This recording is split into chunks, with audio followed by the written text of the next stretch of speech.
ہم تیرے ہیں، یہ جہاں چیز ہے کیا لہو قلم تیرے ہیں۔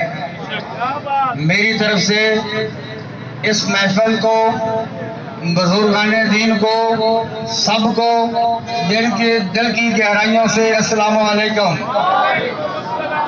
جناب علی، میری تقریر علماء سے ہٹ کے ہے۔ میں ان جوانوں کے لیے اس میں آیا ہوں جن کے گھر میں کھانا نہیں ہے، جن کے گھر میں آٹا نہیں ہے، جن کو نوکریاں نہیں ملتی، جن کے گھروں میں بھوک ہے۔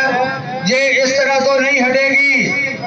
اب تحریک لبیک نے اپنے اندر ایسا مواد بھی لے آئے ہیں جس سے روزگار ملے گا، اور جہاں کہتے ہیں کہ سود ختم نہیں ہو سکتا، ہم سود کا خاتمہ کریں گے۔ ہم اپنے جوانوں کو، میرے پاکستانیوں، یہ آواز آپ نے کسی زبان سے پہلے بھی سنی ہوگی، لیکن اب یہ تحریک لبیک کی آواز ہے۔ یہ میرے پاکستانیوں سے وعدہ کرتا ہوں کہ اگر تحریک لبیک پاکستان یہ اقتدار میں آتی ہے تو ہم انشاءاللہ آپ سے وعدہ کرتے ہیں کہ ہم سارا